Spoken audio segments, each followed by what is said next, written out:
All right, let's do part 2 of my favorite death metal albums of 2023. Part 1 will be in the description, and I'll figure out how to pop it up here. I need to figure out annotations and learn how to do those. But this is albums 40 through 31. Again, not ranked in any order at all. Disclaimer, I'm going to do a top 10 ranking. That's going to be the 5th part of this series, and that'll be out soon. I'm waiting to record that, but all of these have been pre-recorded, so I'm sure you saw the other one that came out a couple of days ago, but let's go ahead and get started. So the first one I want to talk about today is this kind of crept up on me. It came out not too long ago, and that is Reverence to Paroxysm with Lux Morte or Lu Morte. I don't know how to say this. Dark Descent Records. This album cover is incredibly dark, which goes, along with it. And they also put out a vinyl on Me Saco Un Ocho. This is a death metal band that I've never heard of until this year. This is their first full-length album. It came out relatively recent. The band is out of Mexico, and it is very suffocating and crushing death metal. The first 90 seconds of this album is probably some of the best death metal to be released this year, 100%. This definitely is something I've been spinning in my CD player nonstop ever since I bought this, and it, like I said, this kind of came out of nowhere. I didn't know what it was, had no idea it was being released, had several people send it to me and say, you're going to love this, and they were exactly right. This is in the vein of the death metal that I generally love. It's got that really swampy murkiness, really just dark and that cavernous style. Very, very good death metal. Awesome underground album to come out this year. So check this out if you have not yet. Okay, the next one is probably no surprise here, and the first $20 spin label album to be called out of a few. Probably, yeah, a few. Is the new Gravesend with Gowanus Death Stomp. We've got yourself here, a blackened grindcore kind of war metal sounding album. It is their second full length. The band is out of New York. Their first full length was awesome. I'm still a huge fan of that. Methods of Human Disposal, that also came out on $20 spin back in 2021. This one is definitely, they've progressed their sound. Like I said, there's more of that kind of that war metal feeling that you get to it. They still have that blackened grindcore feeling. It is very disgusting and yeah, like you're on the streets of New York and you just feel filthy. It is a very good album. I would say this one definitely was a grower on me. It took me quite a bit of listens to really fully appreciate it. But I have been spinning this a lot. I really do love this band, and this is a really good release. So if you haven't listened to it yet, definitely check it out, especially if you're looking for more of a different take on the grindcore sound. It's definitely worth it. Again, now the next one, following some more things that really just destroy your ears. The new Body Void Atrocity Machine. This came out on Prosthetic Records. Again, another one that really crept up and snuck up on me. I didn't expect to like it as much as I did. And when I first heard it, I wasn't a huge fan. I just wasn't in the mood. And then when I finally sat down with headphones on, I really took it all in, and this is just by far, without a doubt, one of the heaviest albums to come out this year. It is mind-blowingly crushing. It is suffocating. It is sonically destroying your ears. That is the kind of band that this is. They are based out of the US. It looks like they're maybe out in the California area. It's sludgy, it's drony, it's doomy, it's noisy, it's chaotic, but it is it's done very well. And it's very, very good. They came out with a new an album, Bury Me Beneath the Rotting Earth, a couple of years ago. I wasn't the biggest fan of that album, but I have recently gone back and listened to it, and it has now clicked. It's almost like I needed this one to take a lead and then go back and listen. I need to take a listen to their other albums, but this one is very, very good. If you're into that non-typical death metal where there's a lot of noise and just chaos in an organized manner, you're gonna like this album. It's awesome. Prosthetic Records. They put out some really good albums this year. The next one is another $20 spin release. And this is probably absolutely no surprise, and that is Vastward Inward to Gethsemane. Listen, I googled how to say that word. I listened to several pronunciations. I still can't do it. Speaking is not my. I don't do it well sometimes. So calm down there. Yeah, this album without a doubt was going to be on my year-end list, regardless if I had even heard it. Just gonna say that this is by far one of my favorite death metal bands in terms of modern death metal bands. This album really surprised me with how much darker and sinister and evil they could get, because they were pretty much already on that path with Orificial Purge.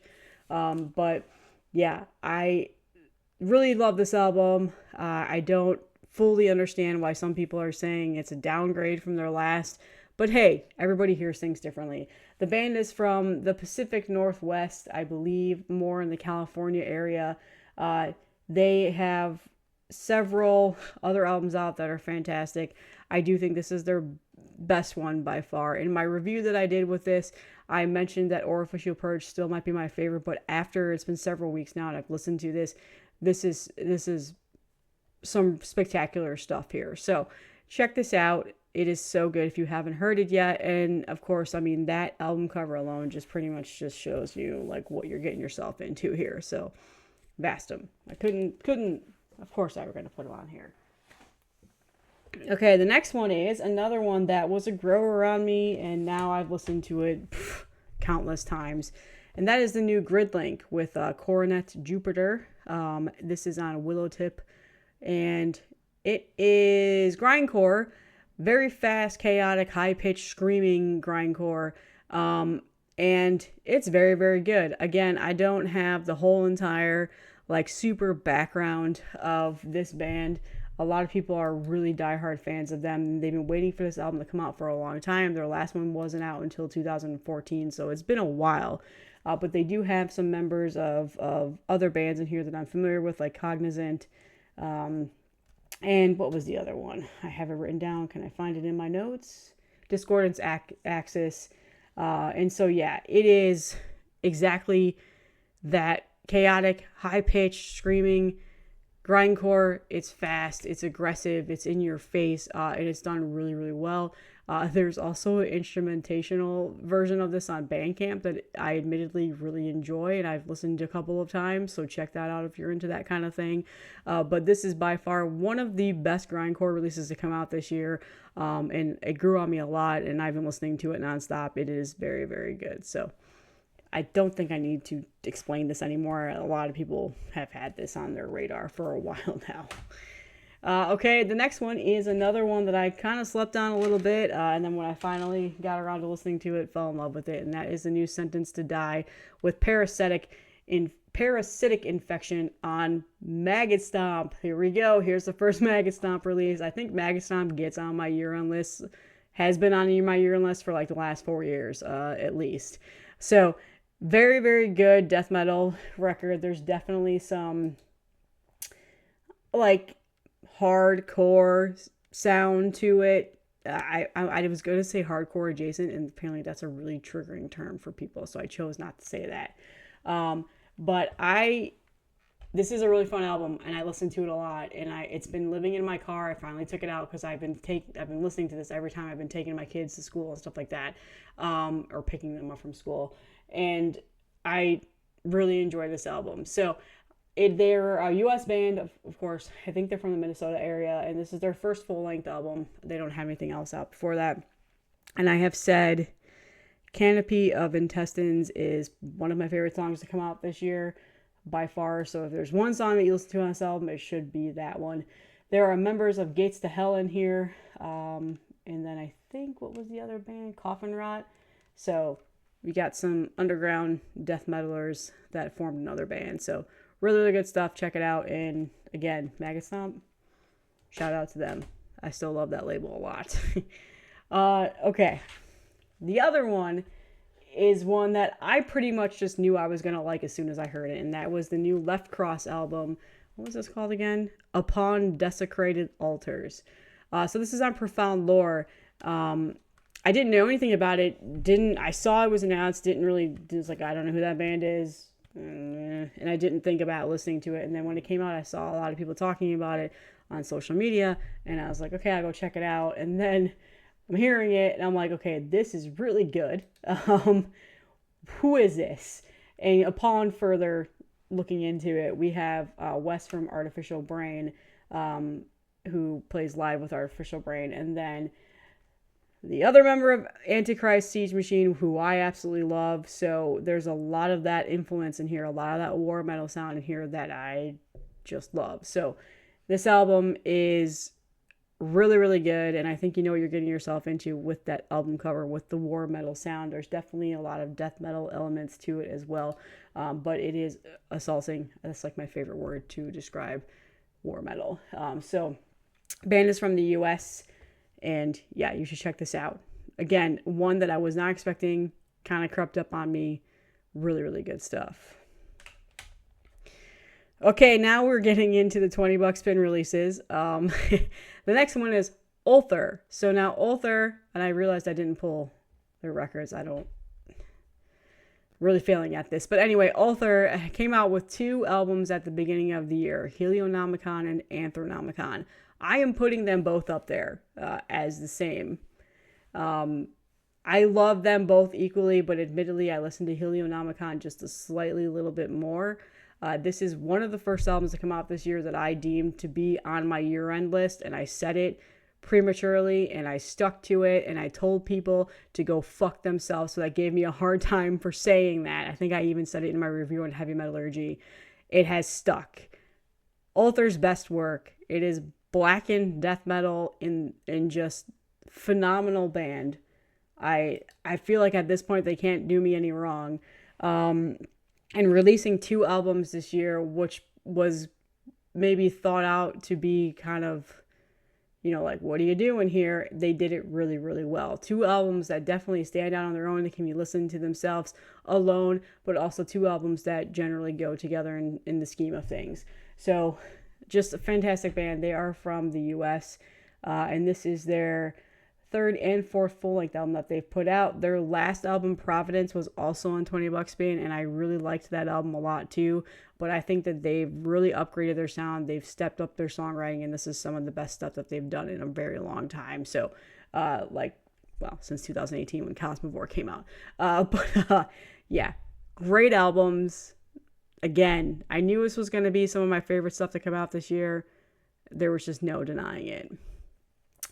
The next is another $20 spin label release, and I also thought I had this. So apparently I missed out on the V's and the U's of my pulling. But that is Void Ceremony with Threads of Unknowing. Also did a review for this on Heavy Metallurgy. Also deemed this as one of the best albums to come out so far in 2023. A lot of people told me it was prematurely because it came out earlier in the year. But this is one that I've gone back to time after time after time. One that I've just absolutely spun a lot and have said this is one of the best death metal albums to come out this year. The band is out of the US, or a US progressive death metal, technical death metal, a little bit of black metal elements in there. They throw some jazz in there. They've got fretless bass. But I've also said that it is technical death metal and not the vein of just noodle souping your brain and you're like, what am I listening here? It is digestible and it is done very well. The musicianship is spectacular and this band is so good. So this has been a phenomenal record this year. Definitely check it out. It is very, very good. Finally, the last one for this video today is, I did pull this record, is the band out of UK, the new wave of UK death metal, and that is Celestial Sanctuary with their second full-length, Insatiable Thirst for Torment. This is on, what record was Church Road? Yeah, Church Road Records.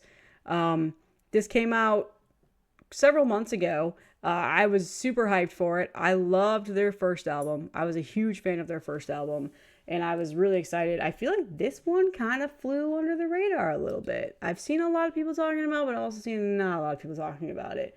But it's awesome. They've progressed their sound. They've kind of released that gate creeper sound that they had on their first album, and they've just gone into a more crushing, punishing death metal with fantastic riffs, and it's a very fun listen, and by far some of the best death metal artwork to come out. I think this is James Balsama.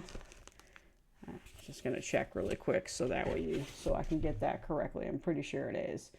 I don't want to know your thanks. Oh, lyric, cover, artwork. Yeah, James Buscema. Yeah, so this is one of my favorite death metal covers to come out this year. I mean, that artwork is super spectacular alone, to the point of where I bought a shirt because I love it. So, awesome album. Definitely check this band out if you've never heard them.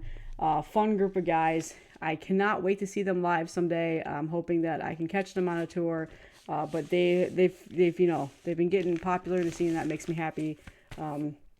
Awesome stuff. So that is the final album for this video. Video 3 and video 4 should be going up sometime next week, and then my top 10 maybe shortly after that. I'm also going to be doing a year-end giveaway, so be on the lookout for that. But yeah, again, these are in no order. These are just some of my favorites to come out. What do you think? Anything on this list that you've liked this year? And as always, throw out some stuff that I might have left out. But again, you should probably wait till the first video, the last video of the series comes out, because I might call out in the other ones too. So that's all I have, and I will see you guys in the next video of this series.